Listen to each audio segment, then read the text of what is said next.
For join our free courses எங்கள் இலவச படிப்புகளில் சேர கான்டாக்ட் 7871461001.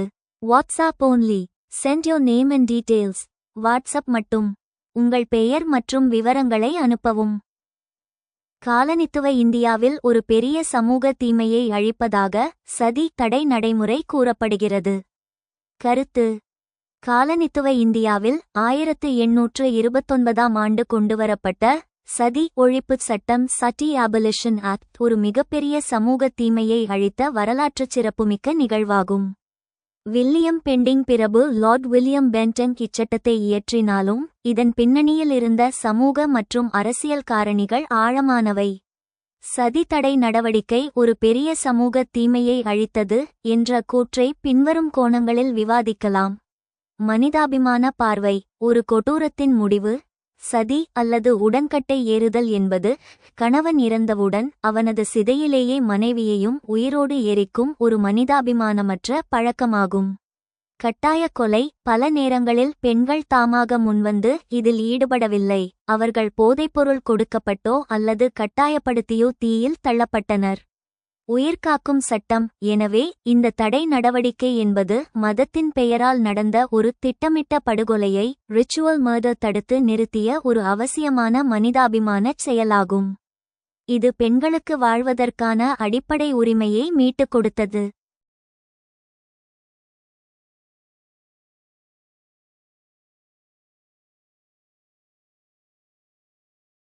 இந்தியச் சீர்திருத்தவாதிகளின் பங்கு the role of Indian agency. இந்த சாதனை முழுவதுமாக ஆங்கிலேயர்களையே சாரும் என்று கூறுவது தவறு. ராஜாராம் மோகன் ராய் இச்சட்டம் வருவதற்கு முக்கிய காரணம் ராஜாராம் மோகன் ராய் அவர்களின் அயராத போராட்டமே ஆகும். அவர் சதி என்பது இந்து மத சாஸ்திரங்களின்படி கட்டாயமானது அல்ல என்று வேதங்களை மேற்கோள் காட்டி நிரூபித்தார். அவரது பிரம்ம சமாஜம் மக்கள் மத்தியில் உருவாக்கிய விழிப்புணர்வே ஆங்கிலேய அரசு இச்சட்டத்தை கொண்டுவர தைரியம் அளித்தது. எனவே இது காலனித்துவ அரசின் கருணை என்பதை விட இந்திய முற்போக்கு சிந்தனையின் வெற்றியே ஆகும்.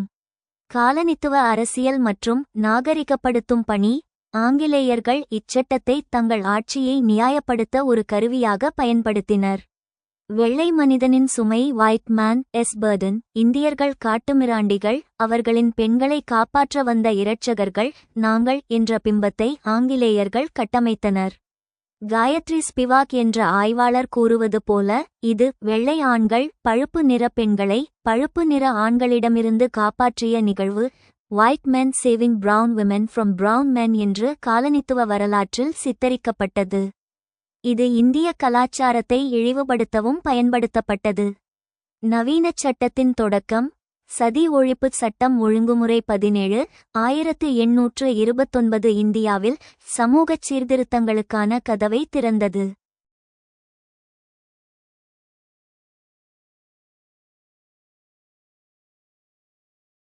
ஆங்கிலேய அரசு இந்திய சமூக விவகாரங்களில் தலையிடாது நான் இன்டர்வென்ஷன் பாலிசி என்ற கொள்கையை கைவிட்டு சமூக மாற்றத்திற்காக சட்டத்தை பயன்படுத்தத் தொடங்கிய முதல் நிகழ்வு இதுதான். இதுவே பிற்காலத்தில் விதவை மறுமணச் சட்டம் 1856 மற்றும் பெண் சிசுக்கொலை தடுப்புச் சட்டங்கள் வர வழிவகுத்தது. முடிவுரை: சதி தடை நடவடிக்கை என்பது சந்தேகத்திற்கு இடமின்றி ஒரு மிகப்பெரிய சமூக தீமையை அழித்த நற்செயலாகும். ஆனால் அது வெறும் காலனித்துவ அரசின் நிர்வாக நடவடிக்கை மட்டுமல்ல, அது ராஜாராம் மோகன் ராய் போன்ற இந்திய சீர்திருத்தவாதிகளின் போராட்டத்தாலும் நவீன மனிதாபிமான சிந்தனைகளாலும் விளைந்த ஒரு கூட்டு வெற்றியே ஆகும். Banning practice of sati is attributed to annihilation of a major social evil in colonial Indian. Comment: காலனித்துவ இந்தியாவில் ஒரு பெரிய சமூக தீமையை அழிப்பதாக சதி தடை நடைமுறை கூறப்படுகிறது. கருத்து: Banning practice of sati, சதி நடைமுறையை தடை செய்தல். The ban on sati, a practice where a widow was expected to immolate herself on her husband's funeral pyre, was a significant step towards eliminating a major social evil in colonial India. ஒரு விதவை தனது கணவரின் இறுதிச் சடங்கில் தன்னைத்தானே எரித்துக் கொள்ளும் ஒரு நடைமுறையான சதி மீதான தடை காலனித்துவ இந்தியாவில் ஒரு பெரிய சமூக தீமையை ஒழிப்பதற்கான ஒரு குறிப்பிடத்தக்க படியாகும். Impact: Protection of women's rights. The ban helped protect women's rights and dignity, promoting their safety and well-being. பெண்களின் உரிமைகளை பாதுகாத்தல்.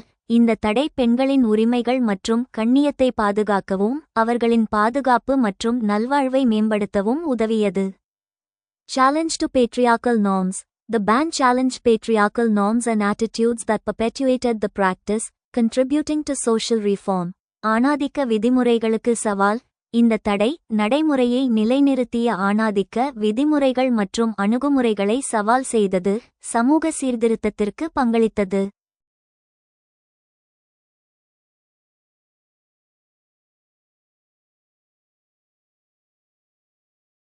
Progress towards social equality. The ban marked a step towards social equality, recognizing the value and worth of human life, particularly that of women. சமூக சமத்துவத்தை நோக்கிய முன்னேற்றம். இந்த தடை சமூக சமத்துவத்தை நோக்கிய ஒரு படியை குறித்தது, மனித வாழ்க்கையின் மதிப்பு மற்றும் மதிப்பை அங்கீகரித்தது, குறிப்பாக பெண்களின் உயிரின் மதிப்பு. Limitations. Limited impact. The ban had limited impact on deeply ingrained social attitudes and practices. வரையறுக்கப்பட்ட தாக்கம். ஆழமாக வேரூன்றிய சமூக மனப்பான்மைகள் மற்றும் நடைமுறைகளில் தடை மட்டுப்படுத்தப்பட்ட தாக்கத்தையே ஏற்படுத்தியது. Continued social and economic challenges.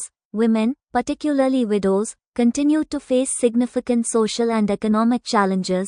தொடர்ச்சியான சமூக மற்றும் பொருளாதார சவால்கள். பெண்கள், குறிப்பாக விதவைகள், குறிப்பிடத்தக்க சமூக மற்றும் பொருளாதார சவால்களை தொடர்ந்து எதிர்கொண்டனர். Overall, the ban on sati was a crucial step towards eliminating a major social evil, promoting women's rights, and challenging patriarchal norms. While it had its limitations, it contributed to progress towards social equality and paved the way for further social reform. சதி தடை என்பது ஒரு பெரிய சமூக தீமையை ஒழிப்பதற்கும், பெண்களின் உரிமைகளை ஊக்குவிப்பதற்கும், ஆணாதிக்க விதிமுறைகளை சவால் செய்வதற்கும் ஒரு முக்கியமான படியாகும். அதற்கு அதன் வரம்புகள் இருந்தபோதிலும், அது சமூக சமத்துவத்தை நோக்கிய முன்னேற்றத்திற்கு பங்களித்தது மற்றும் மேலும் சமூக சீர்திருத்தங்களுக்கு வழிவகுத்தது.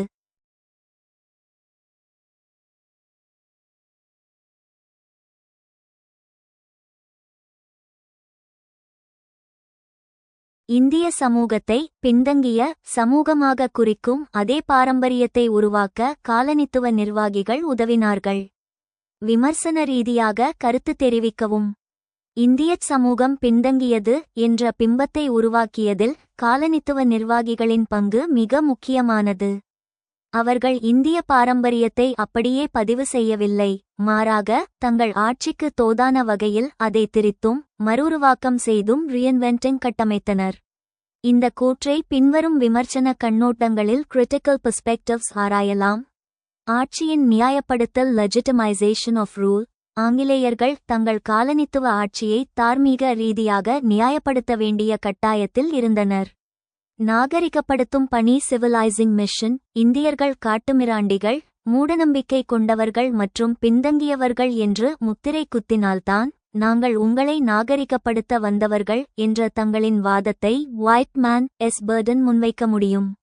எனவே இந்தியாவின் அறிவியல், இலக்கியம் அல்லது தத்துவச் செழுமையை மறைத்து, சாதிய கொடுமைகள் மற்றும் மதச் சடங்குகளை மட்டுமே இந்தியாவின் உண்மையான பாரம்பரியமாக முன்னிலைப்படுத்தினர். நெகிழ்வுத்தன்மையை உறைய வைத்தல் ஃப்ரீசிங் த ஃப்ளூயிடிட்டி.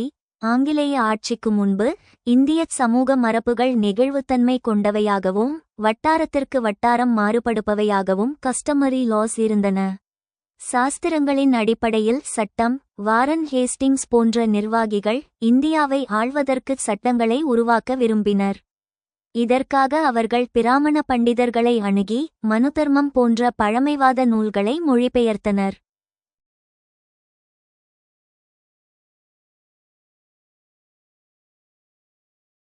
விளைவு.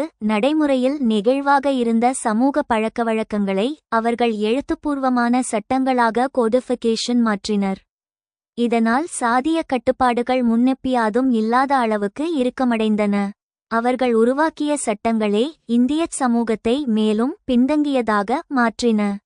மக்கள் தொகை கணக்கெடுப்பு எனும் கருவி சென்சஸ் as a tool 1871 இல் ஆங்கிலேயர்கள் அறிமுகப்படுத்திய மக்கள் தொகை கணக்கெடுப்பு சென்சஸ் இந்தியச் சமூக கட்டமைப்பில் ஒரு மிகப்பெரிய மாற்றத்தை ஏற்படுத்தியது.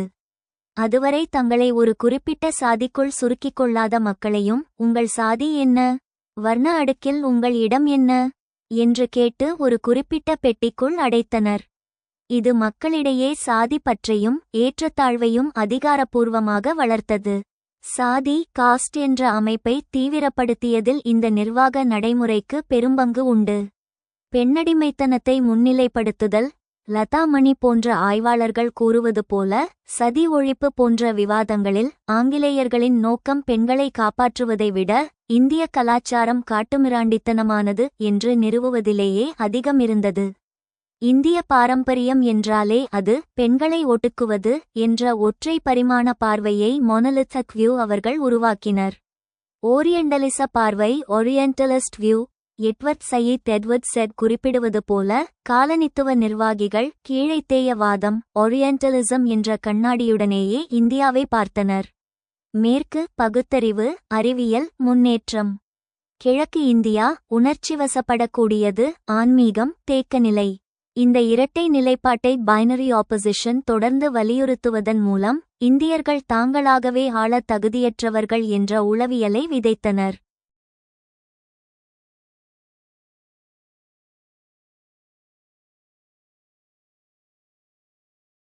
விமர்சன முடிவு கிரிட்டிக்கல் கன்க்ளூஷன். நிச்சயமாக சாதிய கொடுமைகள் மற்றும் தீண்டாமை போன்ற சமூக தீமைகள் இந்தியாவில் இருந்தன என்பதை மறுக்க முடியாது. ஆனால் காலனித்துவ நிர்வாகிகள் அவற்றைச் சீர்திருத்துவதற்கு பதிலாக சட்டங்கள் மூலம் அவற்றை மேலும் இறுக்கமாக்கினர். இந்தியாவின் பன்முகத்தன்மையை அழித்து ஒரு ஒற்றைத்தன்மையான பின்தங்கிய அடையாளத்தை கன்ஸ்ட்ரக்டட் பேக்வர்ட்னஸ் உருவாக்கினர். எனவே இந்தியா பின்தங்கிய நாடு என்பது ஒரு முழுமையான உண்மை அல்ல, அது காலனித்துவ அதிகாரம் தன்னை தக்கவைத்துக் கொள்ள உருவாக்கிய ஒரு அரசியல் பிம்பம், பொலிட்டிக்கல் கான்ஸ்ட்ரக்ட் என்றே கூறலாம். Colonial administrators helped to construct the very traditionalism which marked the Indian society as backward. Comment critically. இந்திய சமூகத்தை பின்தங்கிய சமூகமாக குறிக்கும் அதே பாரம்பரியத்தை உருவாக்க காலனித்துவ நிர்வாகிகள் உதவினார்கள். விமர்சன ரீதியாக கருத்து தெரிவிக்கவும். Colonial construction of traditionalism பாரம்பரியத்தின் காலனித்துவ கட்டுமானம். The statement suggests that colonial administrators played a role in constructing the notion of traditionalism in Indian society, portraying it as backward.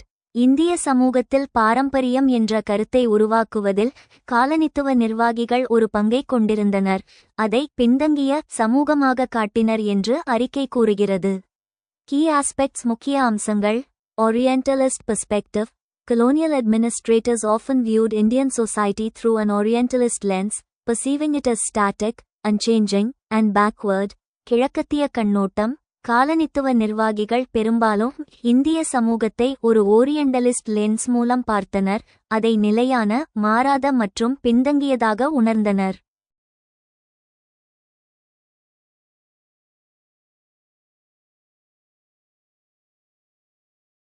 Reinforcing stereotypes. By emphasizing the supposed, traditional nature of Indian society, colonial administrators reinforced stereotypes and legitimized their own role as modernizers. ஸ்டீரியோடைப்களை வலுப்படுத்துதல். இந்திய சமூகத்தின் பாரம்பரிய இயல்பை வலியுறுத்துவதன் மூலம் காலனித்துவ நிர்வாகிகள் ஸ்டீரியோடைப்களை வலுப்படுத்தி நவீனமயமாக்குபவர்கள் என்ற தங்கள் சொந்த பங்கை நியாயப்படுத்தினர். Selective interpretation. Colonial administrators selectively interpreted Indian traditions and customs, often ignoring complexities and nuances. தேர்ந்தெடுக்கப்பட்ட விளக்கம். காலனித்துவ நிர்வாகிகள் இந்திய மரபுகள் மற்றும் பழக்கவழக்கங்களை தேர்ந்தெடுத்து விளக்கினர், பெரும்பாலும் சிக்கல்கள் மற்றும் நுணுக்கங்களை புறக்கணித்தனர். Impact. Distorted representation. This construction of traditionalism led to a distorted representation of Indian society, perpetuating negative stereotypes and justifying colonial rule. சிதைந்த பிரதிநிதித்துவம். பாரம்பரியத்தின் இந்த கட்டுமானம் இந்திய சமூகத்தின் சிதைந்த பிரதிநிதித்துவத்திற்கு வழிவகுத்தது, எதிர்மறையான ஸ்டீரியோடைப்களை நிலைநிறுத்தி காலனித்துவ ஆட்சியை நியாயப்படுத்தியது. Legitimizing colonialism. By portraying Indian society as backward, colonial administrators legitimized their own presence and role in modernizing India. காலனித்துவத்தை நியாயப்படுத்துதல், இந்திய சமூகத்தை பின்தங்கியதாக சித்தரிப்பதன் மூலம் காலனித்துவ நிர்வாகிகள் இந்தியாவை நவீனமயமாக்குவதில் தங்கள் சொந்த இருப்பு மற்றும் பங்கை நியாயப்படுத்தினர். Critique விமர்சனம். Overemphasis on tradition. The emphasis on tradition overshadowed the dynamic and changing nature of Indian society. பாரம்பரியத்தின் மீதான அதிகப்படியான முக்கியத்துவம். பாரம்பரியத்தின் மீதான முக்கியத்துவம் இந்திய சமூகத்தின் மாறும் மற்றும் மாறிவரும் தன்மையை மறைத்தது.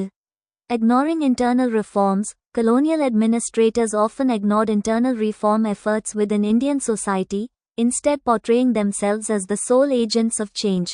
உள்சீர்திருத்தங்களை புறக்கணித்தல். காலனித்துவ நிர்வாகிகள் பெரும்பாலும் இந்திய சமூகத்திற்குள் உள்ள உள்சீர்திருத்த முயற்சிகளை புறக்கணித்தனர், அதற்கு பதிலாக மாற்றத்தின் ஒரே முகவர்களாக தங்களை சித்தரித்துக் கொண்டனர்.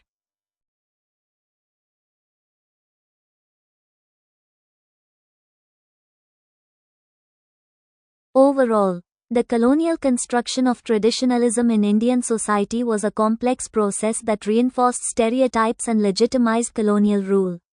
While it had some impact on Indian society, it is essential to recognize the agency and reform efforts of Indians themselves, rather than attributing change solely to colonial intervention. இந்திய சமூகத்தில் பாரம்பரியத்தின் காலனித்துவ கட்டுமானம் என்பது ஸ்டீரியோடைப்களை வலுப்படுத்தி காலனித்துவ ஆட்சியை சட்டப்பூர்வமாக்கிய ஒரு சிக்கலான செயல்முறையாகும். இது இந்திய சமூகத்தில் சில தாக்கத்தை ஏற்படுத்தியிருந்தாலும் காலனித்துவ தலையீட்டிற்கு மட்டுமே மாற்றத்தை காரணம் காட்டுவதற்கு பதிலாக இந்தியர்களின் முகமை மற்றும் சீர்திருத்த முயற்சிகளை அங்கீகரிப்பது அவசியம். காலனித்துவ இந்தியாவில் சம்பாரன் விவசாயிகள் இயக்கத்தின் சமூகவியல் இயக்கவியலை ஆராயுங்கள். காலனித்துவ இந்தியாவில் 1917 இல் நடைபெற்ற சம்பாரன் விவசாயிகளின் இயக்கம் சம்பாரன் சத்தியாகிரக என்பது காந்தியடிகள் இந்தியாவில் நடத்திய முதல் சத்தியாகிரக பரிசோதனையாகும். சமூகவியல் நோக்கில் இது ஒரு சாதாரண பயிர் சார்ந்த பிரச்சினை மட்டுமல்ல, இது இந்திய சமூகத்தின் அதிகார கட்டமைப்பிலும் மக்களின் உளவியலிலும் ஒரு பெரும் மாற்றத்தை ஏற்படுத்திய நிகழ்வாகும். இதன் சமூகவியல் இயக்கவியலை சோசியலாஜிக்கல் டைனாமிக்ஸ் பின்வருமாறு பகுப்பாய்வு செய்யலாம். கட்டமைக்கப்பட்ட சுரண்டல், தீன்காதியா முறை ஸ்ட்ரக்சரல் எக்ஸ்ப்ளாய்டேஷன். சம்பாரனின் சமூகவியல் சிக்கலுக்கு அடிப்படை தீன்காதியா திங்கத்தியா முறையாகும். அமைப்பு: விவசாயிகள் தங்கள் நிலத்தில் 20 3 பங்கை 3/20 கட்டாயமாக அவுரி இண்டிகோ பயிரிட வேண்டும் என்று ஐரோப்பிய பண்ணையார்கள் நிர்பந்தித்தனர்.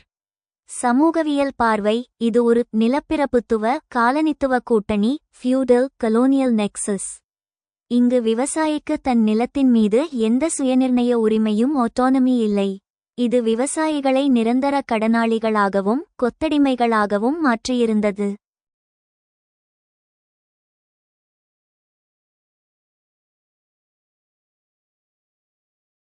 தலைமைத்துவ இயக்கவியல், வெளியாள் காரணி லீடர்ஷிப் டைனாமிக்ஸ்.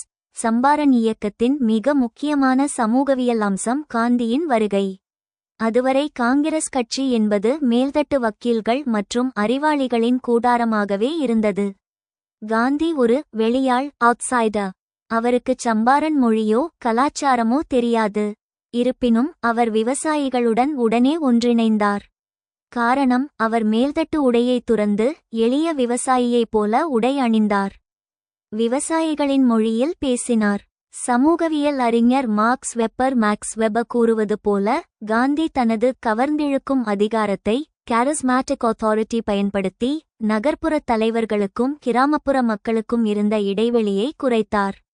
உளவியல் மாற்றம்: அச்சத்திலிருந்து விடுதலை, லிபரேஷன் ஃப்ரம் ஃபியர். காந்தி சம்பாரனில் சாதித்தது அவுரி விவசாயத்தை ஒழித்தது மட்டுமல்ல, மக்களின் மனநிலையை மாற்றியதே. பிரிட்டிஷ் கலெக்டர் காந்தியை ஊரை விட்டு வெளியேறச் சொன்னபோது அவர் அதை மீறினார். என்னை வேண்டுமானால் கைது செய்யுங்கள் என்று நின்றார். இதை பார்த்த ஆயிரக்கணக்கான விவசாயிகள் காவல் நிலையத்தை முற்றுகையிட்டனர். சமூகவியல் விளைவு: வெள்ளைக்காரன் என்றால் கடவுள் அல்லது எஜமான் என்ற பயம் உடைந்தது. மக்கள் தங்களை குடிமக்கள், சிட்டிசன்ஸ் என்று உணரத் தொடங்கினர். இதுவே இவ்வியக்கத்தின் மிகப்பெரிய உளவியல் வெற்றி.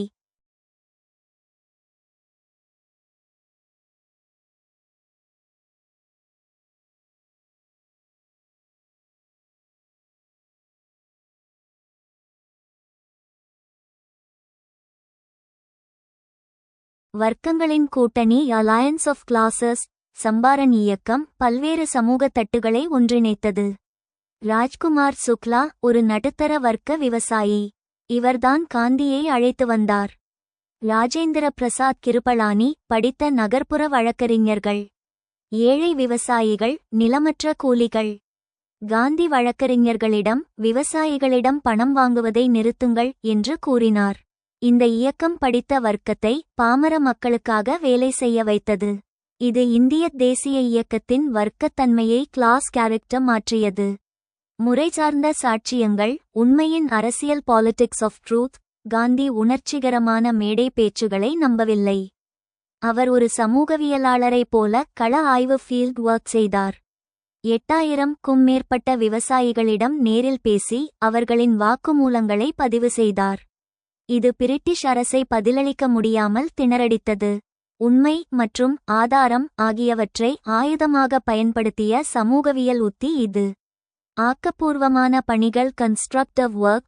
சம்பாரன் இயக்கம் வெறும் அரசியல் போராட்டம் மட்டுமல்ல, அது ஒரு சமூகச் சீர்திருத்த இயக்கம். காந்தி அங்குள்ள சுகாதாரக்கேடு மற்றும் கல்வியறிவின்மையை கண்டார். கஸ்தூரிபா காந்தி மற்றும் தன்னார்வலர்கள் மூலம் பள்ளிகளை திறந்தார். மக்களுக்கு சுகாதாரம் மற்றும் துப்புரவு பணிகளை கற்றுக் கொடுத்தார். சமூகவியல் பாடம், அரசியல் விடுதலைக்கு முன் சமூக மேம்பாடு சோஷியல் அப்லிஃப்ட்மெண்ட் அவசியம் என்ற காந்திய சித்தாந்தம் இங்கிருந்துதான் தொடங்கியது.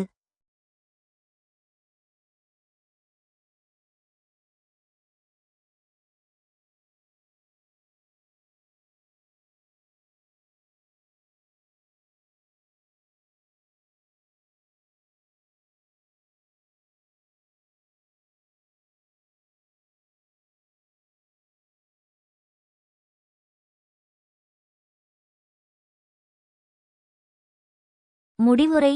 சம்பாரன் இயக்கம் இந்தியச் சுதந்திரப் போராட்டத்தை மேல்தட்டு மக்களின் அரசியலிலிருந்து வெகுஜன அரசியலாக எலீட் டு மாஸ் பாலிடிக்ஸ் மடைமாற்றியது. சமூகவியல் ரீதியாக இது விவசாயிகளுக்கு தங்களின் கூட்டு சக்தியை கலெக்டிவ் பவர் உணர்த்தியதோடு அகிம்சை போராட்டத்தின் வலிமையை உலகுக்கு அறிமுகப்படுத்திய ஜனநாயக பரிசோதனை கூடம் ஆகும். Examine sociological dynamics of Champaran peasant movement in colonial India. காலனித்துவ இந்தியாவில் சம்பாரன் விவசாயிகள் இயக்கத்தின் சமூகவியல் இயக்கவியலை ஆராயுங்கள். The Champaran peasant movement, led by Mahatma Gandhi in 1917, was a pivotal moment in India's struggle for independence. It highlighted the exploitation of peasants by British colonial authorities and European planters, particularly under the Tinkathiya system, which forced farmers to cultivate indigo on 3 th of their land. This system led to widespread poverty, economic exploitation, and social injustice among the local farmers. 1917ஆம் ஆண்டு மகாத்மா காந்தி தலைமையிலான சம்பாரன் விவசாயிகள் இயக்கம் இந்தியாவின் சுதந்திர போராட்டத்தில் ஒரு முக்கிய தருணமாகும். இது பிரிட்டிஷ் காலனித்துவ அதிகாரிகள் மற்றும் ஐரோப்பிய தோட்டக்காரர்களால் விவசாயிகள் சுரண்டப்பட்டதை எடுத்துக்காட்டியது. குறிப்பாக டின்காதியா அமைப்பின் கீழ் விவசாயிகள் தங்கள் நிலத்தில் 3/20 இண்டிகோவை பயிரிட வேண்டிய கட்டாயம் ஏற்பட்டது. இந்த முறை உள்ளூர் விவசாயிகளிடையே பரவலான வறுமை, பொருளாதார சுரண்டல் மற்றும் சமூக அநீதிக்கு வழிவகுத்தது. Key sociological dynamics. முக்கிய சமூகவியல் இயக்கவியல். Peasant unrest. The movement was driven by localized grievances of indigo cultivators against planters, which were integrated into the national movement, highlighting rural issues and bringing attention to the struggles of the rural population. விவசாயிகள் அமைதியின்மை. இந்த இயக்கம் தோட்டக்காரர்களுக்கு எதிரான indigo விவசாயிகளின் உள்ளூர்மயமாக்கப்பட்ட குறைகளால் இயக்கப்பட்டது. அவை தேசிய இயக்கத்தில் ஒருங்கிணைக்கப்பட்டு கிராமப்புற பிரச்சினைகளை முன்னிலைப்படுத்தி கிராமப்புற மக்களின் போராட்டங்களுக்கு கவனம் செலுத்தப்பட்டன.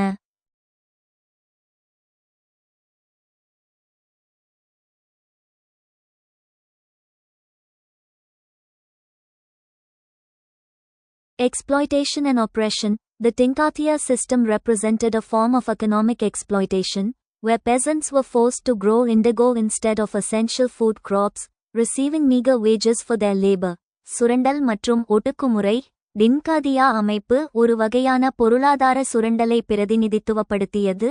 அங்கு விவசாயிகள் அத்தியாவசிய உணவுப் பயிர்களுக்கு பதிலாக இண்டிகோவை வளர்க்க வேண்டிய கட்டாயம் ஏற்பட்டது. அவர்களின் உழைப்புக்கு மிக குறைந்த கூலியை பெற்றது. Social and economic impact. The movement demonstrated the power of non-violent resistance in challenging oppressive systems and achieving social change, ultimately leading to the abolition of the Tinkathia system and some economic relief for the peasants.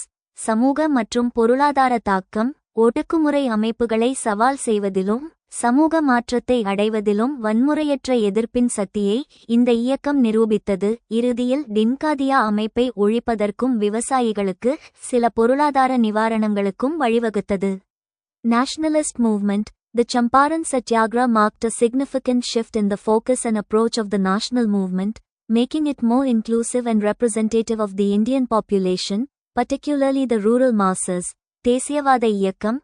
Champaran சத்தியாகிரகம் தேசிய இயக்கத்தின் கவனம் மற்றும் அணுகுமுறையில் குறிப்பிடத்தக்க மாற்றத்தை குறித்தது. இது இந்திய மக்களை, குறிப்பாக கிராமப்புற மக்களை மேலும் உள்ளடக்கியதாகவும் பிரதிநிதித்துவப்படுத்துவதாகவும் மாற்றியது. Gandhi's leadership. The movement showcased Gandhi's unique method of non-violent resistance, satyagraha, which became a powerful tool for social and political change in India. காந்தியின் தலைமை. இந்த இயக்கம் காந்தியின் தனித்துவமான அகிம்சை எதிர்ப்பு முறையான சத்தியாகிரகத்தை வெளிப்படுத்தியது. இது இந்தியாவில் சமூக மற்றும் அரசியல் மாற்றத்திற்கான ஒரு சக்தி வாய்ந்த கருவியாக மாறியது. Outcomes and legacy. விளைவுகளும் மரபும். Abolition of Tinkathia system. The movement led to the abolition of the Tinkathia system and some economic relief for the peasants. Tinkathia அமைப்பை ஒழித்தல். இந்த இயக்கம் திங்காதியா அமைப்பை ஒழிப்பதற்கும் விவசாயிகளுக்கு சில பொருளாதார நிவாரணங்களுக்கும் வழிவகுத்தது.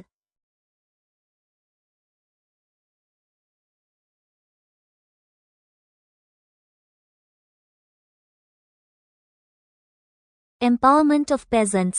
The movement empowered peasants to fight for their rights and challenge oppressive systems. விவசாயிகளுக்கு அதிகாரம் அளித்தல். இந்த இயக்கம் விவசாயிகள் தங்கள் உரிமைகளுக்காக போராடவும் அடக்குமுறை அமைப்புகளை சவால் செய்யவும் அதிகாரம் அளித்தது. Inspiration for future movements. The Champaran Satyagraha inspired future movements, including the non-cooperation movement, and played a significant role in India's struggle for independence. எதிர்கால இயக்கங்களுக்கான உத்வேகம். சம்பாரன் சத்தியாகிரகம் ஒத்துழையாமை இயக்கம் உட்பட எதிர்கால இயக்கங்களுக்கு உத்வேகம் அளித்தது, மேலும் இந்தியாவின் சுதந்திர போராட்டத்தில் குறிப்பிடத்தக்க பங்கை கொண்டிருந்தது. இந்தியாவில் காலனித்துவ ஆட்சியின் போது சமூக மத இயக்கங்களின் முக்கிய நோக்கங்கள் இந்து மதத்தை சீர்திருத்துவதும் ஒருங்கிணைப்பதும் ஆகும். அத்தகைய இரண்டு முக்கியமான இயக்கங்களை பற்றி எழுதுங்கள். இந்தியாவில் 19ஆம் நூற்றாண்டில் தோன்றிய சமூக மத சீர்திருத்த இயக்கங்கள் இந்து மதத்தில் காலப்போக்கில் ஊடுருவியிருந்த மூடநம்பிக்கைகள் மற்றும் சமூக தீமைகளை களைந்து அதை நவீன காலத்திற்கு ஏற்பச் சீர்திருத்தவும் ஒருங்கிணைக்கவும் முயன்றன. இந்த நோக்கத்திற்காகச் செயல்பட்ட இரண்டு மிக முக்கியமான இயக்கங்கள் பிரம்ம சமாஜம் மற்றும் ஆரிய சமாஜம். பிரம்ம சமாஜம் பிராமோ சமாஜ் சீர்திருத்தத்தின் முன்னோடி ராஜாராம் மோகன் ராய் அவர்களால் 1828 இல் வங்காளத்தில் தொடங்கப்பட்ட இவ்வியக்கம் நவீன இந்தியாவின் முதல் சீர்திருத்த இயக்கமாகும். இது இந்து மதத்தை சுத்திகரிப்பதில் பியூரிஃபிகேஷன் முக்கிய பங்காற்றியது. முக்கிய சீர்திருத்தங்கள். ஓரிரை கொள்கை மோனோதியிசம் இந்து மதத்தில் இருந்த பல தெய்வ வழிபாட்டை எதிர்த்தது. கடவுள் ஒருவரே, அவர் உருவமற்றவர் என்று போதித்தது. உருவ வழிபாட்டையும் அர்த்தமற்ற சடங்குகளையும் கடுமையாக எதிர்த்தது. சமூக தீமைகள் ஒழிப்பு. சதி, உடன்கட்டை ஏறுதல் ஒழிப்பு, குழந்தை திருமண தடுப்பு மற்றும் விதவை மறுமணம் ஆகியவற்றுக்காக போராடியது.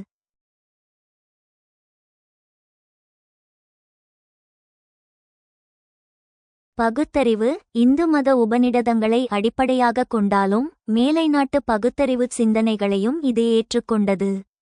இதன் மூலம் படித்த நடுத்தர வர்க்க இந்துக்களை மதமாற்றத்திலிருந்து தடுத்து இந்து மதத்திற்குள்ளேயே தக்கவைக்க உதவியது. ஆரிய சமாஜம் ஆரிய சமாஜ் ஒருங்கிணைப்பு மற்றும் புத்துயிர். சுவாமி தயானந்த சரஸ்வதியால் 1875 இல் பம்பாயில் தொடங்கப்பட்ட இவ்வியக்கம் இந்து மதத்தை ஒருங்கிணைப்பதிலும் தற்காப்பதிலும் டிஃபென்ஸ் தீவிரமாகச் செயல்பட்டது. முக்கிய சீர்திருத்தங்கள் மற்றும் ஒருங்கிணைப்பு. வேதங்களை நோக்கி திரும்புங்கள். கோ பேக் டு த வீடஸ் புராணக்கதைகள் மற்றும் பிற்காலச் சடங்குகளை நிராகரித்து வேதங்களே உண்மையான அறிவு என்று முழங்கியது. இது இந்துக்களுக்கு ஒரு பொதுவான அடையாளத்தை வழங்கியது. சாதி ஒழிப்பு பிறப்பின் அடிப்படையிலான சாதி பிரிவினையை எதிர்த்தது. திறமை மற்றும் குணத்தின் அடிப்படையில் வர்ணாசிரம முறை இருக்க வேண்டும் என்று கூறியது. இது தாழ்த்தப்பட்ட மக்களை இந்து மதத்திற்குள் ஒருங்கிணைக்க உதவியது. சுத்தி இயக்கம் ஷுத்தி மூவ்மெண்ட் இஸ்லாம் மற்றும் கிறிஸ்துவ மதங்களுக்கு மாறிய இந்துக்களை மீண்டும் இந்து மதத்திற்கு அழைத்து வர சுத்திகரிப்பு என்ற சடங்கை அறிமுகப்படுத்தியது. இது இந்து மதத்தை ஒருங்கிணைப்பதில் ஒரு மைல்கல்லாகும். முடிவுரை: பிரம்ம சமாஜம் இந்து மதத்தை தூய்மைப்படுத்த முயன்றது என்றால், ஆரிய சமாஜம் இந்து மதத்திற்கு புத்துயிரளித்து ஒருங்கிணைக்க முயன்றது. இவ்விரண்டும் காலனித்துவ ஆட்சியில் இந்து மதம் தேங்கிப் போகாமல் நவீனமயமாக உதவின.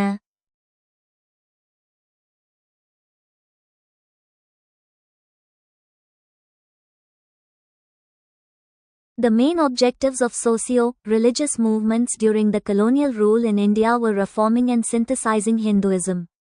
Write on any two such important movements. இந்தியாவில் காலனித்துவ ஆட்சியின் போது சமூக மத இயக்கங்களின் முக்கிய நோக்கங்கள் இந்து மதத்தை சீர்திருத்துவதும் ஒருங்கிணைப்பதும் ஆகும். அத்தகைய இரண்டு முக்கியமான இயக்கங்களை பற்றி எழுதுங்கள். Socio-religious movements in colonial India. காலனித்துவ இந்தியாவில் சமூக மத இயக்கங்கள். Brahmo Samaj, founded by Raja Ram Mohan Roy in 1828. The Brahmo Samaj aimed to reform Hinduism by rejecting idol worship, caste system, and other social evils. The movement emphasized the importance of reason, individual freedom, and social justice. It played a significant role in promoting women's education, abolishing sati, and improving the status of women in society.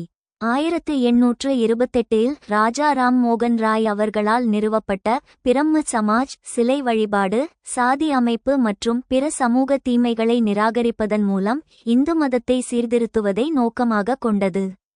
இந்த இயக்கம் பகுத்தறிவு, தனிநபர் சுதந்திரம் மற்றும் சமூக நீதியின் முக்கியத்துவத்தை வலியுறுத்தியது.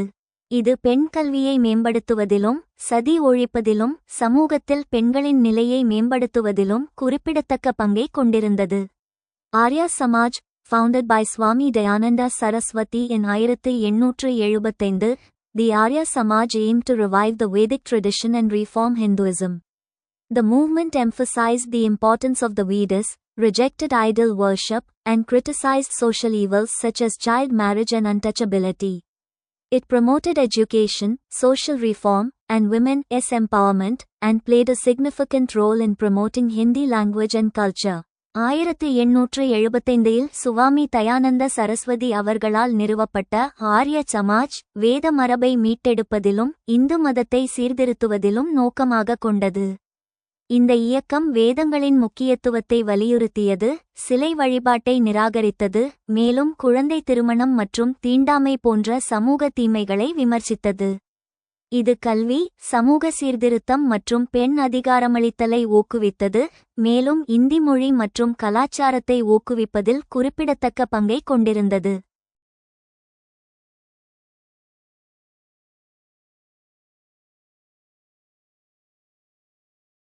Impact. Both movements contributed to the reform and modernization of Hinduism, promoting social justice, education, and women's empowerment.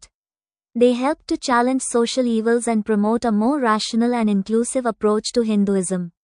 These movements also played a significant role in shaping Indian society and culture, and their legacy continues to influence Indian thought and practice today. தாக்கம். இரண்டு இயக்கங்களும் சமூக நீதி, கல்வி மற்றும் பெண்கள் அதிகாரமளித்தலை ஊக்குவித்தல், இந்து மதத்தின் சீர்திருத்தம் மற்றும் நவீனமயமாக்கலுக்கு பங்களித்தன.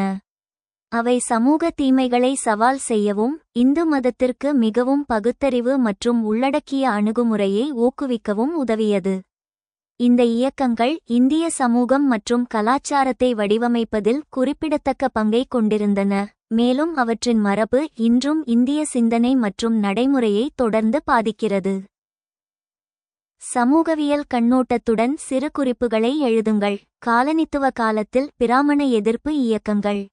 காலனித்துவ இந்தியாவில் தோன்றிய பிராமண எதிர்ப்பு இயக்கங்கள் ஆண்டி பிராமன் மூவ்மெண்ட்ஸ் என்பவை வெறும் அரசியல் அதிகாரத்திற்கான போட்டி மட்டுமல்ல, அவை இந்தியச் சமூக கட்டமைப்பில் சோஷியல் ஸ்ட்ரக்சர் வேரூன்றியிருந்த படிநிலை ஆதிக்கத்தை எதிர்த்த கலாச்சார மற்றும் சமூக புரட்சிகள் ஆகும். சமூகவியல் கண்ணோட்டத்தில் இவ்வியக்கங்களை முக்கிய தலைப்புகளில் பகுப்பாய்வு செய்வோம். தோற்றத்திற்கான சமூகவியல் காரணம் ஒப்பீட்டு இழப்பு ரிலேட்டிவ் டெப்ரிவேஷன். சமூகவியலாளர் எம்.என். சீனிவாஸ் குறிப்பிடுவது போல, ஆங்கிலேயர் ஆட்சியில் பிராமணர்கள் மேற்கத்திய கல்வியை முதலில் கற்று அரசு பணிகள் மற்றும் நீதித்துறையில் ஆதிக்கம் செலுத்தினர். தி நியூ எலீட் நிலவுடைமையாளர்களாகவும் வணிகர்களாகவும் இருந்த பிராமணர் அல்லாத உயர்சாதியினர் நான் பிராமன் அப்பர் காஸ்ட்ஸ் ஏகா வேளாளர் ரெட்டியார் மராத்தா தங்களின் எண்ணிக்கைக்கு ஏற்ப அதிகாரத்தில் பங்கு இல்லை என்று உணர்ந்தனர்.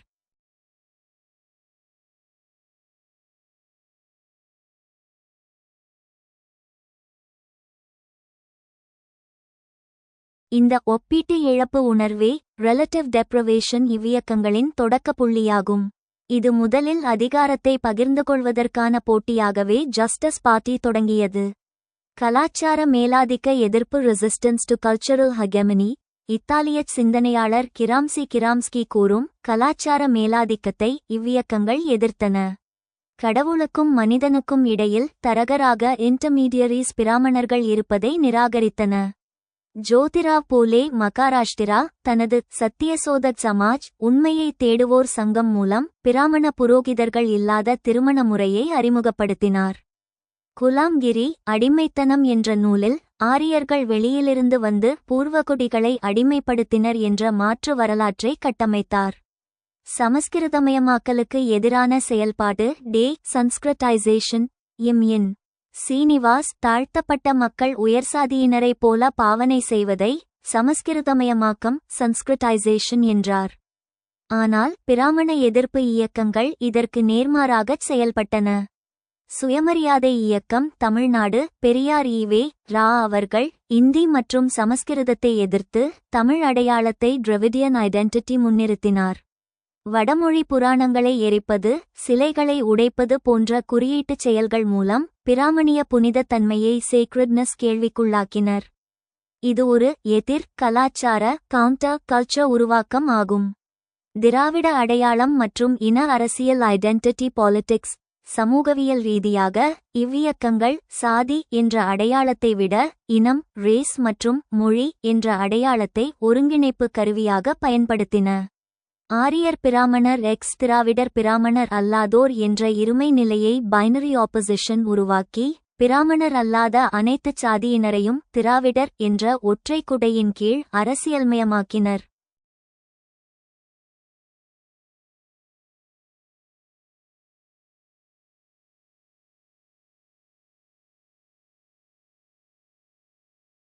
சமூக நீதி மற்றும் இடஒதுக்கீடு social justice and affirmative action.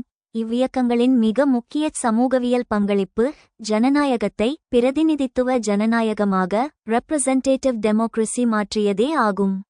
வகுப்புவாரி பிரதிநிதித்துவம் கம்யூனல் அவார்ட் வேண்டும் என்று நீதிக்கட்சி ஜஸ்டிஸ் பார்ட்டி போராடியது. அரசு நிர்வாகம் என்பது அனைத்து சமூகங்களையும் உள்ளடக்கியதாக இருக்க வேண்டும் என்ற நவீன சமூக நீதி கோட்பாட்டை சோஷியல் ஜஸ்டிஸ் இவர்கள் காலனித்துவ காலத்திலேயே விதைத்தனர். முடிவுரை சுருக்கமாகச் சொன்னால், பிராமண எதிர்ப்பு இயக்கங்கள் என்பவை சமூக அந்தஸ்து சோஷியல் ஸ்டேட்டஸ் என்பது பிறப்பால் தீர்மானிக்கப்படுவதை எதிர்த்து அறிவும் எண்ணிக்கையுமே அதை தீர்மானிக்க வேண்டும் என்று வாதிட்ட நவீனத்துவ இயக்கங்களாகும். இவை தென்னிந்திய அரசியலின் போக்கையே மாற்றியமைத்தன. Write short notes with a sociological perspective. Anti-Brahminical movements during the colonial period. சமூகவியல் கண்ணோட்டத்துடன் சிறு குறிப்புகளை எழுதுங்கள். காலனித்துவ காலத்தில் பிராமண எதிர்ப்பு இயக்கங்கள். Anti-Brahminical movements பிராமண எதிர்ப்பு இயக்கங்கள். Anti-Brahminical movements during the colonial period in India were a response to the dominant position of Brahmins in society. இந்தியாவில் காலனித்துவ காலத்தில் பிராமண எதிர்ப்பு இயக்கங்கள் சமூகத்தில் பிராமணர்களின் மேலாதிக்க நிலைக்கு ஒரு பிரதிபலிப்பாக இருந்தன. Key aspects முக்கிய அம்சங்கள். Challenging caste hierarchy. These movements challenged the traditional caste hierarchy. questioning Brahminical dominance and promoting social equality, சாதி படிநிலைக்கு சவால் விடுத்தல். இந்த இயக்கங்கள் பாரம்பரிய சாதி படிநிலையை சவால் செய்தன, பிராமண ஆதிக்கத்தை கேள்விக்குள்ளாக்கின மற்றும் சமூக சமத்துவத்தை ஊக்குவித்தன. Empowerment of marginalized groups. Anti-Brahminical movements aim to empower marginalized groups, including lower castes and Dalits, by promoting their rights and interests. ஓரங்கட்டப்பட்ட குழுக்களுக்கு அதிகாரம் அளித்தல். பிராமண எதிர்ப்பு இயக்கங்கள் தாழ்த்தப்பட்ட சாதியினர் மற்றும் தலித்துகள் உட்பட ஓரங்கட்டப்பட்ட குழுக்களின் உரிமைகள் மற்றும் நலன்களை மேம்படுத்துவதன் மூலம் அதிகாரம் அளிப்பதை நோக்கமாக கொண்டிருந்தன.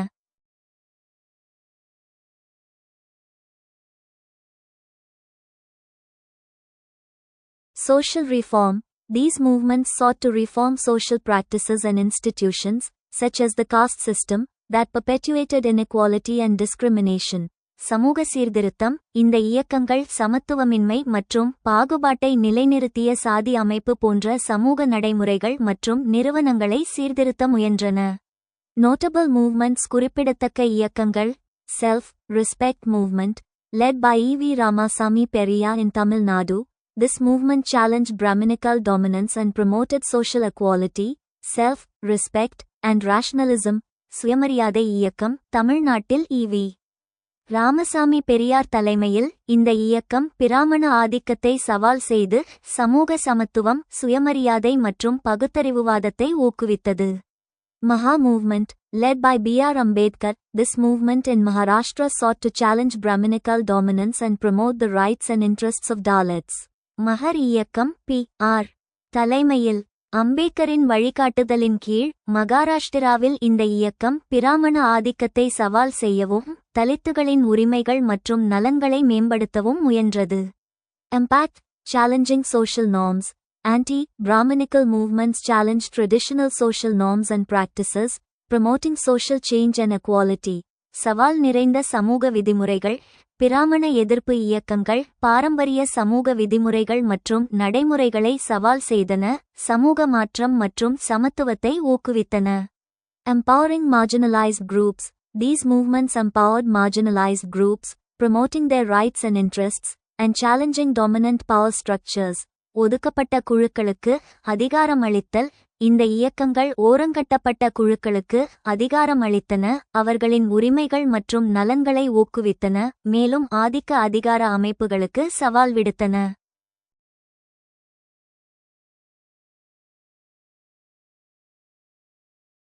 Overall, anti-Brahminical movements during the colonial period played a significant role in challenging social inequality and promoting social reform. By empowering marginalized groups and challenging dominant power structures, these movements contributed to a more equitable and just society. காலனித்துவ காலத்தில் பிராமண எதிர்ப்பு இயக்கங்கள் சமூக சமத்துவமின்மையை சவால் செய்வதிலும் சமூக சீர்திருத்தத்தை ஊக்குவிப்பதிலும் குறிப்பிடத்தக்க பங்கை கொண்டிருந்தன. ஓரங்கட்டப்பட்ட குழுக்களுக்கு அதிகாரம் அளித்து ஆதிக்க அதிகார அமைப்புகளுக்கு சவால் விடுத்ததன் மூலம் இந்த இயக்கங்கள் மிகவும் சமமான மற்றும் நீதியான சமூகத்திற்கு பங்களித்தன. இந்தியாவில் சமூக மாற்றத்தை பகுப்பாய்வு செய்வதில் இந்திய பாரம்பரியத்தின் நவீனமயமாக்கலின் முன்னுதாரணத்தை பற்றி விவாதிக்கவும். இந்தியாவில் சமூக மாற்றத்தை பகுப்பாய்வு செய்வதில் இந்திய பாரம்பரியத்தின் நவீனமயமாக்கல், மாடர்னைசேஷன் ஆஃப் இந்தியன் ட்ரெடிஷன் என்பது ஒரு மிக முக்கியமான சமூகவியல் முன்னுதாரணமாகும். பாரடைம். முன்பு மேலைநாட்டுச் சமூகவியலாளர்கள் பாரம்பரியம், ட்ரெடிஷன் மற்றும் நவீனத்துவம், மாடர்னிட்டி ஆகியவற்றை ஒன்றுக்கொன்று எதிரான துருவங்களாக பார்த்தனர். நவீனத்துவம் வர வேண்டுமென்றால் பாரம்பரியம் அழிய வேண்டும் என்று அவர்கள் நம்பினர். ஆனால் இந்தியச் சமூகவியலாளர்களான யோகேந்திர சிங், மில்டன் சிங்கர் மற்றும் ருடால் தம்பதியினர் ஆகியோர் இந்த கருத்தை மறுத்தனர். இந்தியாவில் பாரம்பரியமும் நவீனத்துவமும் முரண்பட்டவை அல்ல, அவை ஒன்றுடன் ஒன்று கலந்து தகவமைத்துக் கொள்கின்றன என்று வாதிட்டனர். இதுவே இக்கோட்பாட்டின் மையக்கருவாகும். இதன் முக்கிய அம்சங்களை பின்வருமாறு விவாதிக்கலாம். யோகேந்திர சிங்கின் ஒருங்கிணைந்த பார்வை. பேராசிரியர் யோகேந்திர சிங் தனது மாடர்னைசேஷன் ஆஃப் இந்தியன் ட்ரெடிஷன் என்ற நூலில் இந்தியச் சமூக மாற்றம் என்பது ஒரு நேர்கோட்டு பயணம் அல்ல என்று விளக்குகிறார்.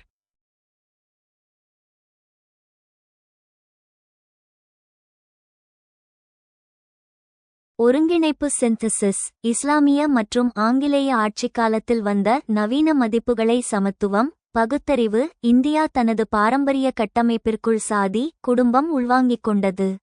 பாரம்பரியம் நவீன மாற்றங்களை ஏற்றுக்கொண்டது மட்டுமல்லாமல் தன்னை தக்கவைத்துக் கொள்ள நவீன வடிவங்களையும் எடுத்துக்கொண்டது. ருடால்ஃப் மற்றும் ருடால்ஃப், பாரம்பரியத்தின் நவீனத்துவம். லாயிட் மற்றும் சுசேன் ரூடால்ஃப் அண்ட் ரூடால்ஃப் என்ற ஆய்வாளர்கள் தி மாடர்னிட்டி ஆஃப் ட்ரெடிஷன் என்ற நூலில் இந்திய பாரம்பரியம் எப்படி ஜனநாயகத்திற்கு உதவியது என்பதை விளக்குகிறார்கள். சாதியின் ஜனநாயகம். பொதுவாக சாதி என்பது ஜனநாயகத்திற்கு எதிரானது என்று கருதப்பட்டது. ஆனால் இந்தியாவில் சாதி அமைப்புகளே நவீன அரசியலில் வாக்கு வங்கிகளாகவும் அழுத்த குழுக்களாகவும் பிரஷர் குரூப்ஸ் மாறி சாமானிய மக்களுக்கு அதிகாரத்தை பெற்றுத்தந்தன. அதாவது சாதி என்ற பாரம்பரிய நிறுவனம் ஜனநாயகம் என்ற நவீன நிறுவனத்தை செயல்பட வைக்க உதவியது. மில்டன் சிங்கர் கூறுபடுத்தல் காம்பார்ட்மெண்டலைசேஷன். சென்னையில் உள்ள தொழில் அதிபர்களை ஆய்வு செய்த மில்டன் சிங்கர், இந்தியர்கள் நவீனமயமாவதற்கு தங்கள் மதத்தையோ கலாச்சாரத்தையோ கைவிடவில்லை என்று கண்டறிந்தார். அவர்கள் கூறுபடுத்தல் என்ற உத்தியை கையாண்டனர். பொது வாழ்க்கை ஆஃபீஸ் அலுவலகத்தில் கோட் ஷூட் அணிந்து ஆங்கிலம் பேசி நவீன தொழில்நுட்பத்துடன் பகுத்தறிவு ரீதியாகச் செயல்படுவார்கள். தனிப்பட்ட வாழ்க்கை ஹோம் வீட்டுக்கு வந்தவுடன் வேட்டி அணிந்து பூஜை செய்து பாரம்பரியச் சம்பிரதாயங்களை கடைபிடிப்பார்கள். இந்த இரண்டுக்கும் இடையே அவர்களுக்கு எந்த மனப்போராட்டமும் இல்லை. இது இந்திய பாரம்பரியத்தின் நெகிழ்வுத்தன்மையை காட்டுகிறது.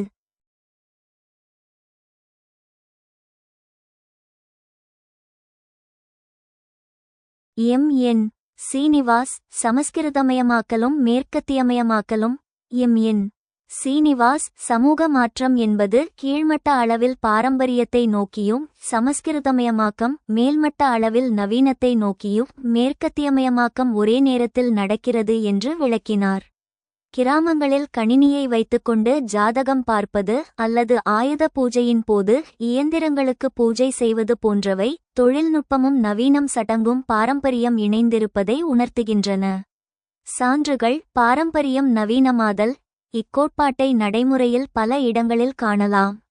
திருமணம். இணையதளம் மேட்ரிமோனியல் சைட்ஸ் என்ற நவீன தொழில்நுட்பத்தை பயன்படுத்தினாலும் உள்ளே தேடுவது என்னவோ சாதி மற்றும் கோத்திரம் என்ற பாரம்பரியத்தை தான். கலாச்சார மறுமலர்ச்சி. பரதநாட்டியம் போன்ற கலைகள் நவீன மேடை அமைப்புகள் மற்றும் தொழில்நுட்பத்துடன் இன்று உலகளாவிய வடிவம் பெற்றுள்ளன. முடிவுரை. சுருக்கமாகச் சொன்னால் இந்தியாவின் சமூக மாற்றம் என்பது பாரம்பரியத்தை அழித்து உருவான நவீனத்துவம் அல்ல, பாரம்பரியத்தின் தோள்களின் மீது ஏறி நிற்கும் நவீனத்துவம் ஆகும். இந்தியச் சமூகம் தனது அடிப்படை அடையாளத்தை இழக்காமலேயே நவீன உலகிற்கு தன்னை தகவமைத்துக் கொண்டுள்ளது அடாப்டேஷன் என்பதை இம்முன்னுதாரணம் விளக்குகிறது.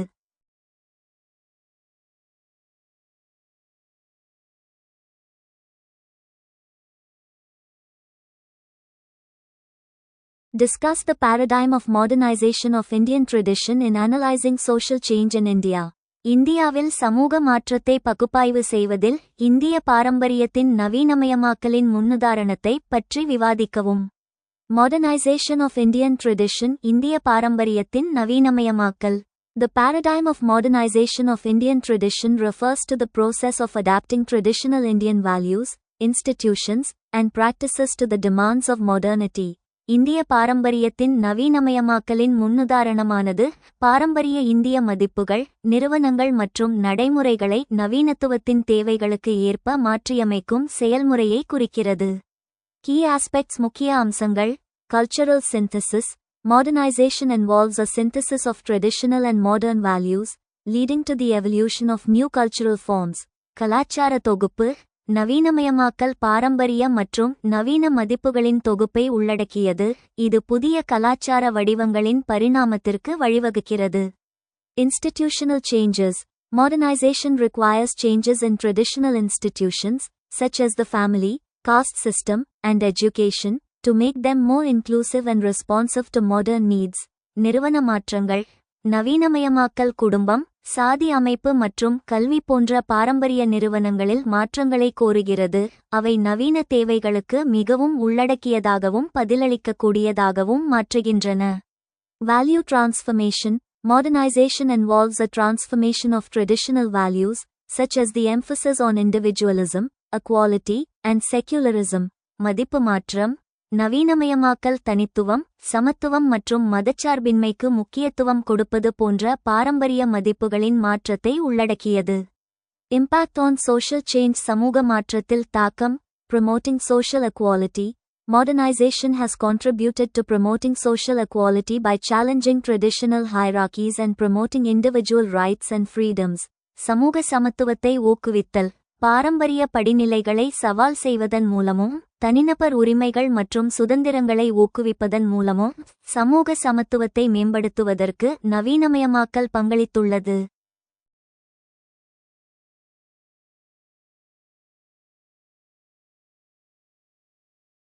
Empowering marginalized groups. Modernization has empowered marginalized groups, such as women and lower castes, by providing them with new opportunities and challenging traditional power structures. ஒதுக்கப்பட்ட குழுக்களை மேம்படுத்துதல். நவீனமயமாக்கல் பெண்கள் மற்றும் தாழ்த்தப்பட்ட சாதிகள் போன்ற ஓரங்கட்டப்பட்ட குழுக்களுக்கு புதிய வாய்ப்புகளை வழங்குவதன் மூலமும் பாரம்பரிய அதிகார கட்டமைப்புகளை சவால் செய்வதன் மூலமும் அதிகாரம் அளித்துள்ளது. Cultural revitalization. Modernization has led to a revitalization of Indian culture, as traditional practices and values are reinterpreted and recontextualized in modern times. கலாச்சார மறுமலர்ச்சி. நவீனமயமாக்கல் இந்திய கலாச்சாரத்தின் மறுமலர்ச்சிக்கு வழிவகுத்துள்ளது, ஏனெனில் பாரம்பரிய நடைமுறைகள் மற்றும் மதிப்புகள் நவீன காலத்தில் மறுபரிசீலனை செய்யப்படுகின்றன. Challenges and limitations. Cultural homogenization. Modernization can lead to cultural homogenization, where traditional cultures are eroded by dominant Western cultural influences. கலாச்சார ஒருமைப்பாடு. நவீனமயமாக்கல் கலாச்சார ஒருமைப்பாட்டிற்கு வழிவகுக்கும், அங்கு பாரம்பரிய கலாச்சாரங்கள் மேலாதிக்க மேற்கத்திய கலாச்சார தாக்கங்களால் அரிக்கப்படுகின்றன. Resistance to change. Modernization can face resistance from traditional groups who may view it as a threat to their values and practices. மாற்றத்திற்கு எதிர்ப்பு. நவீனமயமாக்கல் பாரம்பரிய குழுக்களிடமிருந்து எதிர்ப்பை எதிர்கொள்ளக்கூடும், அவர்கள் அதை தங்கள் மதிப்புகள் மற்றும் நடைமுறைகளுக்கு அச்சுறுத்தலாக கருதலாம். Uneven development.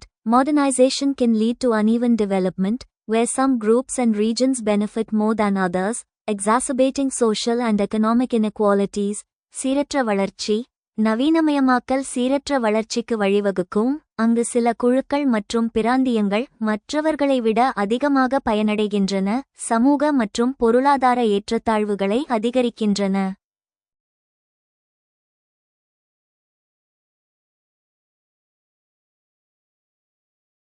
Overall, the paradigm of modernization of Indian tradition provides a useful framework for analyzing social change in India.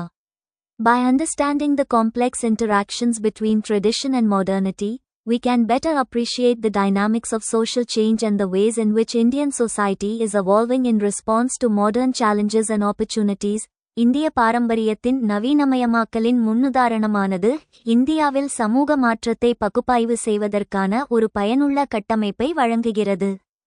பாரம்பரியத்திற்கும் நவீனத்திற்கும் இடையிலான சிக்கலான தொடர்புகளை புரிந்துகொள்வதன் மூலம் சமூக மாற்றத்தின் இயக்கவியலையும் நவீன சவால்கள் மற்றும் வாய்ப்புகளுக்கு பதிலளிக்கும் விதமாக இந்திய சமூகம் எவ்வாறு உருவாகி வருகிறது என்பதையும் நாம் நன்கு புரிந்து கொள்ள முடியும். For join our free courses. எங்கள் இலவச படிப்புகளில் சேர contact 7871461001. WhatsApp only. Send your name and details. WhatsApp மட்டும். உங்கள் பெயர் மற்றும் விவரங்களை அனுப்பவும்.